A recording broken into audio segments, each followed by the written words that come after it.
पाकिस्तान तहरीक इंसाफ की सीनियर क़यादत से पूछते हैं कि टॉक्स में से निकल जाना कितनी अक्लमंदी है। अली मोहम्मद खान साहब ने हमें ज्वाइन किया। अली साहब बहुत शुक्रिया, आपने हमें ज्वाइन किया। इमरान खान का ट्वीट जो है, हम उससे बात का आगाज़ करते हैं। इसके 4-5 पैराग्राफ्स हैं। पैराग्राफ 3 के ऊपर चले जाते हैं, जिसमें वो कह रहे हैं कि मैं इस्टेबलिशमेंट से अपनी ज़ात की खातर कुछ नहीं मांगता, अगर उनसे बात करूँगा तो सिर्फ मुल्क और कौम की बेहतरी के लिए होगी। एक तरफ से आप सियासी टेबल से उठ गए हैं, दूसरी तरफ जो है इमरान खान अपने एक्स अकाउंट के ज़रिए इस्टेब्लिशमेंट से बातचीत की बात कर रहे हैं, तो आपने फिर अपना किबला दुरुस्त कर लिया, अब आप पिंडी की तरफ चले गए। यही करना था ना पहले से ही आपने फिर। बहुत शुक्रिया तलत साहब। बिस्मिल्लाहिर्रहमानिर्रहीम। अल्लाहुम्मा सल्ली अला मुहम्मदिन व आलिहि व अस्हाबिहि वसल्लम।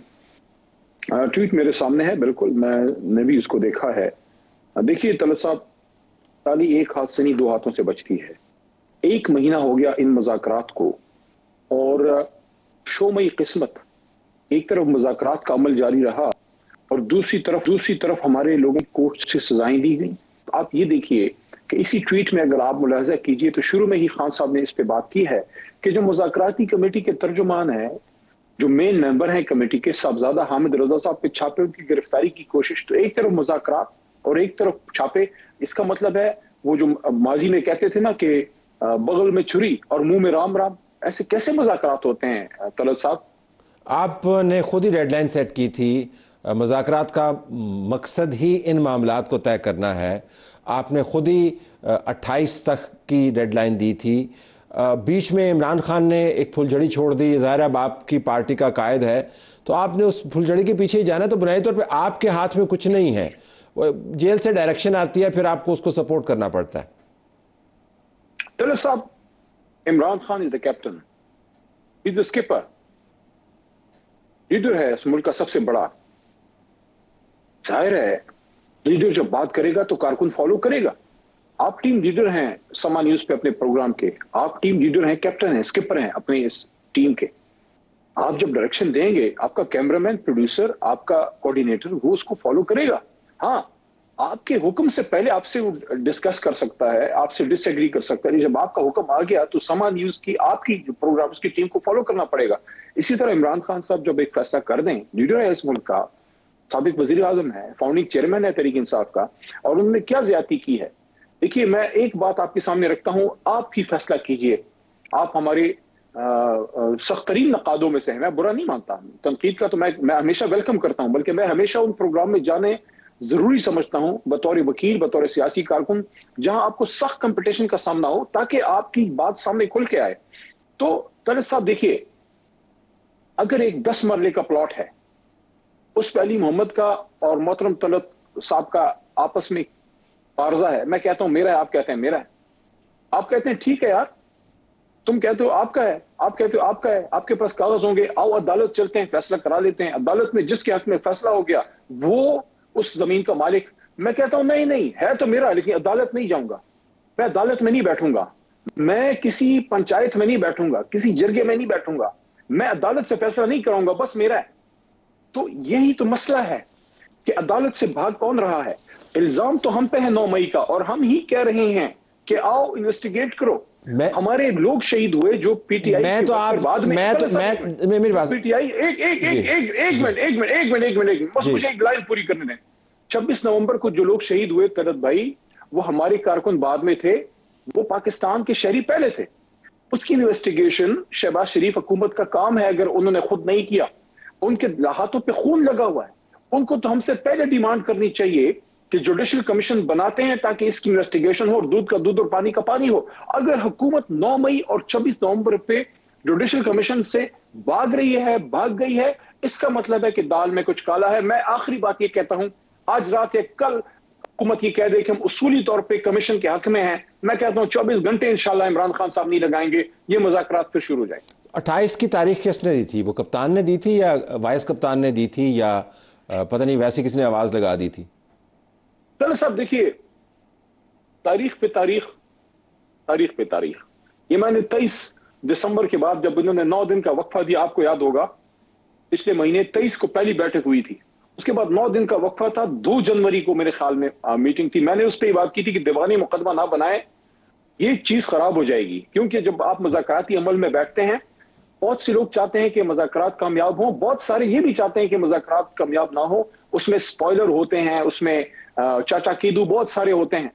तो चाचा कीदू को मौका मिल गया, आपने हुकूमत ने इसको दीवानी मुकदमे की तरह ट्रीट किया। और सबसे एक अहम बात और भी, ये मुझे कहने दीजिए, ये मुज़ाकराती कमेटियां बैठी, आपको भी पता है, मुझे भी पता है कि कितनों कोई वो फाइनल डिसीजन मेकर तो नहीं है ना।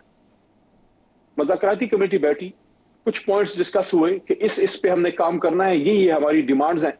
अब उन कमेटियों ने वो चार्टर ऑफ डिमांड या नेगोशिएशन की वो प्रोसीडिंग की रिपोर्ट अपनी अपनी लीडरशिप के सामने रखनी है।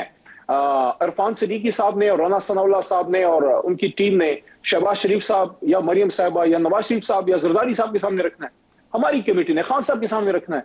जब आप हमारी कमेटी को अपने लीडर तक एक्सेस देने के लिए तैयार नहीं है कि आप हल्की आंच पे रख के शब-ए-देग बनाना चाहते हैं, जिसके नीचे से आपने आखिरी वक्त में आग खींच ली। नहीं, पता नहीं इसका क्या मतलब है। मतालब के अंदर आप जाएंगे तो गालिब के शेर के तो 20वीं तशरीह हो सकती है। आपने चाचा केदू का जिक्र किया, लेकिन फिलहाल जिसने इन मुज़ाकरात से किनारा कशी की है वो चाचा केदू आपका लीडर है।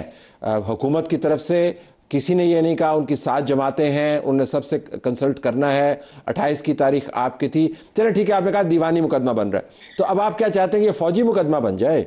यानी आप इस्टेब्लिशमेंट के साथ बातचीत करना चाहते हैं, तो वो टेबल लगाएं क्या? नहीं, फौजी मुकदमे में और फौजदारी मुकदमे में फर्क होता है। फौजी मुकदमा, तलत भाई आपको सारा पता है, आप वैसे ही मेरे से बातें करवाना चाहते हैं। फौजी मुकदमा मिलिट्री कोर्ट में होता है और फौजदारी मुकदमा सिविल कोर्ट में होता है, जिसको पाकिस्तान पिनल कोड के नीचे वो ट्राई होता है और उसमें पूरा एविडेंस एक्ट की सपोर्ट आपको कानूनी शहादत ऑर्डर 1984 के तहत होता है। वो सिविल ट्रायल होता है और हम सिविल ट्रायल के मुतकाजी हैं। और ये जो इस ट्वीट में आपने एक बात नोट की होगी, 5वें पैरे की आपने बात की है, अगर आप कहें तो मैं दोबारा भी उधर पढ़ के सुना सकता हूं। खान साहब ने कहा अगर मुझे बात करनी पड़ी, उन्होंने ये नहीं कहा कि अब इनको ये चैप्टर क्लोज करके हम उनसे बात करना चाहते हैं। नो, उन्हें अगर बात करना पड़ी तो अपने लिए नहीं करूंगा। और मुझे एक बात और भी, देखिए, ये जो मुज़ाकरात शुरू हुए 23 को, उससे पहले 2 बड़ी डेवलपमेंट्स हुई। ये काम हुकूमत का था, हमने इनिशिएट किया। तहरीक इंसाफ ने पहले कमेटी बनाई, उसके नाम दिए, आपको एक रास्ता दिया आगे का, मुज़ाकरात का अमल शुरू करवाया। दूसरा, जब पहली मीटिंग हुई 23 दिसंबर को, मुज़ाकराती कमेटी खुदा करके खान साहब से जब मिली, मुश्किल से मुलाकात का मौका मिला, बाहर आके साहबजादा हामिद रजा साहब ने, वही साहबजादा हामिद रजा साहब जिस पे अभी आप छापे मार रहे हैं गिरफ्तारी के, जो तर्जुमान है इस कमेटी के, उन्होंने बाहर आके कहा कि इमरान खान कहते हैं कि मैं अपनी जात के लिए इंतकाम नहीं लूंगा, मैं अपना जाती जो मुझसे जुल्म हुआ है मैं उसको माफ करता हूं मुल्क के वसी तर मफाद में। इतना बड़ा आपको विंडो ऑफ अपॉर्चुनिटी उस आदमी दे दी और आपने उसको इनाम क्या दिया? उसके लोगों को आपने सजाएं दी मिलिट्री कोर्ट से और उसको आपने एक बिल्कुल फजूल किस्म के केस में 10 साल की सजा सुना दी। अलकादिर केस क्या है वो जरा फैसला वो लाइन आई लोग, आपने नहीं सुनाई, कोर्ट ने सुनाई है। दे रहे हैं अली साहब तो सीधा लिखा है कि सुप्रीम कोर्ट में पैसा जाएगा। अली साहब ये कोर्ट ने सजा दी है। आपने पैराग्राफ का जिक्र किया, मैंने किसी वजह से फौजी मुकदमा कहा ना, क्योंकि जिस पैराग्राफ का आप जिक्र कर रहे हैं उसके अंदर फौजदारी वाली दारी कोई नहीं है, उसके अंदर सिविलियन कोई नहीं है, वो सीधा फौज के साथ उन्होंने मुज़ाकरात की बात की है। मैंने किसी वजह से फौजी अदालत का जिक्र किया था क्योंकि आप फौज से बात करना चाहते हैं। इमरान खान बाकियों को कठपुतली कह के रद्द कर रहा है, तो फिर जाहिर है वो तो कठपुतलियां हो गई, वो तो मुज़ाकरात खत्म हो गए, तो इसमें दारी कुछ नहीं है, फौजी ही है सिर्फ। नहीं, दारी है उसमें, अगर आप समझने की नहीं पढ़े ना, मेरे सामने पढ़े ना, मुज़ाकरात की बात की, आप पढ़ लेते हैं ना। मैं इस्टेब्लिशमेंट से मुझे अपनी जात में पढ़ रहा हूं ना, अपनी जात की खातिर कुछ नहीं मांगता। मैं अगर इनसे बात करूंगा तो सिर्फ मुल्क और कौम की बेहतरी के लिए होगी। असल कंट्रोल तो इनके हाथ में है, बाकी सब इनकी कठपुतलियां हैं जो उनके इशारों के मुंतज़िर हैं। तो जो दारी है वो तो कठपुतलियां हैं, जो फौज है वो वही है जिससे आप बात करना चाहते हैं।